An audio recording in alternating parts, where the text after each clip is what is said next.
La topographie du site installé à côté de la ville d'accueil Ottignies est essentielle pour la réalisation de ce projet. Il sera centré sur une petite vallée inscrite sur le plateau de Lozelle et parcourue par un ruisseau, la Malaise. Exploitant la dépression, on construit une gigantesque dalle de béton de 3 hectares au-dessus des infrastructures de circulation d'un versant à l'autre. On retrouve donc en sous-sol routes et parkings. Sur cette dalle viennent ensuite les bâtiments, qui accueillent aussi bien une partie de la faculté que les habitants et les commerces. Autour du centre, 5 quartiers sont installés sur les versants de la petite vallée ainsi que sur une partie du plateau. Le quartier du Biérot, le quartier des Bruyères, le quartier de Locaille, le quartier de Lozelle et celui de la Baraque. La ville est ceinturée par une rocade, d'où partent des pénétrantes qui permettent d'accéder au centre ou d'entrer à la périphérie des quartiers. Viennent ensuite un réseau de voies carrossables secondaires qui irriguent les parties essentielles à l'intérieur des secteurs construits et desservent une multitude de parkings. Enfin, le dédale imposant des rues piétonnes, grâce auquel il est possible d'atteindre n'importe quel point de la ville sans utiliser de voiture.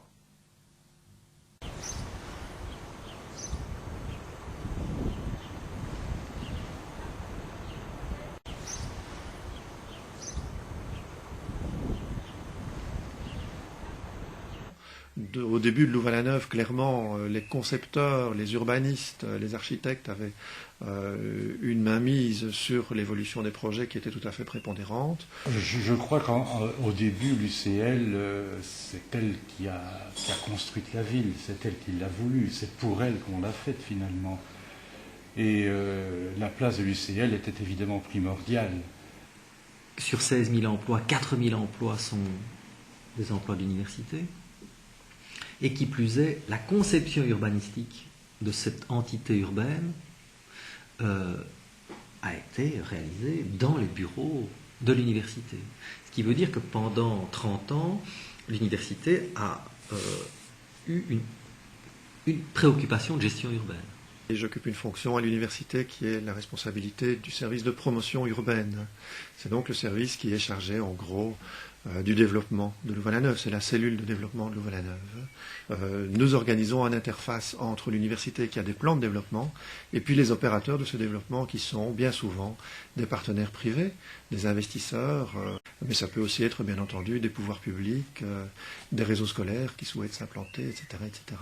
C'est la continuité que ceux qui ont, disons, assuré le développement de la ville, donc principalement le groupe autour du concepteur qui était Raymond Lemaire, mais maintenant le groupe de développement urbain avec Luc Boulet, c'est qu'ils ont gardé les principes de départ tout en faisant des modifications, c'est-à-dire optant maintenant plus pour les nouveaux quartiers pour une ville du 18e et du 19e que pour ce concept de ville moyenâgeuse qui était quand même un peu artificiel. On devient bourgmestre, une des premières choses qu'on fait, c'est effectivement prendre langue avec l'administrateur général de l'université, plus qu'avec le recteur. Bon, on prend contact pour voir un peu comment on peut travailler ensemble.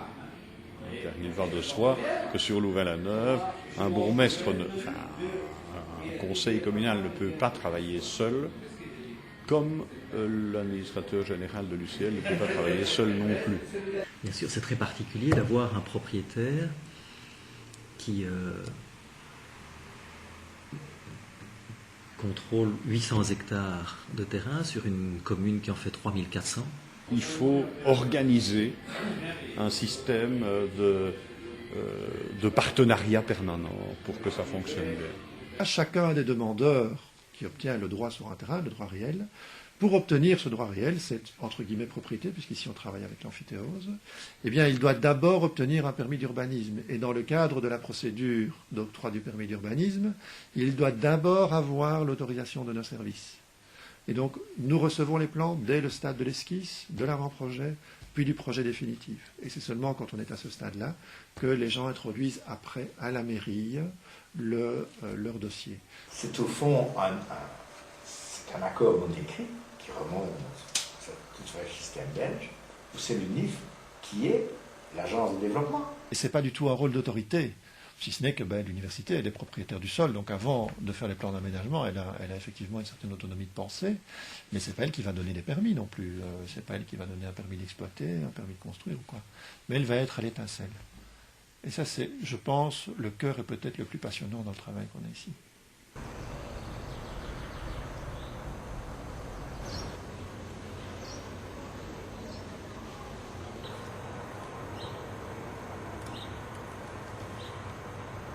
Le plan directeur doit être lu comme un plan intentionnel. Et ce plan intentionnel a été réalisé en 1970 à peu près, mis à jour en 1992. Ces plans sont traduits dans des plans d'aménagement qui prennent bien souvent chez nous la forme de lotissement.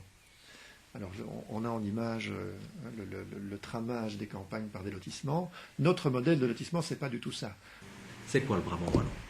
C'est le développement d'un habitat pavillonnaire. Sur l'ensemble du territoire, on est à 30 km, entre 15 et 40 km de Bruxelles, et c'est du pavillonnaire, du lotissement. C'est quoi Louvain-la-Neuve? C'est de dire, on peut concevoir un aménagement du territoire exactement à l'opposé de cet aménagement majoritaire qui mythe le territoire, qui est l'expression, je dirais, achevée de la désurbanisation. Notre modèle de lotissement, c'est simplement une parcellisation dense, donnant de l'habitat entre mitoyens, et où l'élément principal, c'est la composition de la rue, la composition de l'espace public.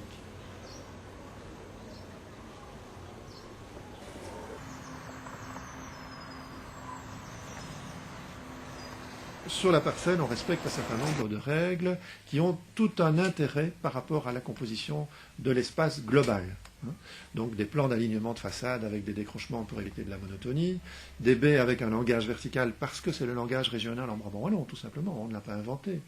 Une certaine uniformisation dans les matériaux, la brique, qui est le matériau régional, le joint ocre clair qui donne une unité à l'ensemble du site de Louvain-la-Neuve, les pentes de toiture, l'utilisation de certains matériaux de toiture, tout ça ce sont des éléments qui effectivement sont intégrés dans les règles de lotissement et dont nous vérifions parcelle par parcelle qu'ils sont bien appliqués par les constructeurs. On discute avec les architectes, oui, bien entendu, mais ça fait partie de l'interaction que notre service gère ici, parfois avec un petit peu de conflit, mais le conflit, c'est jamais qu'une manière d'accélérer le pas.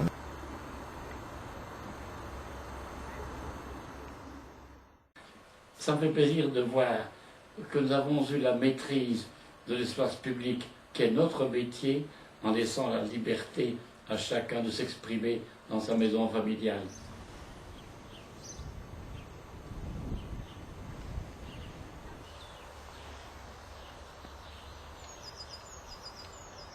Beaucoup de gens craignaient que ça ait été une ville dominée par l'autorité académique avec les problèmes, l'université catholique.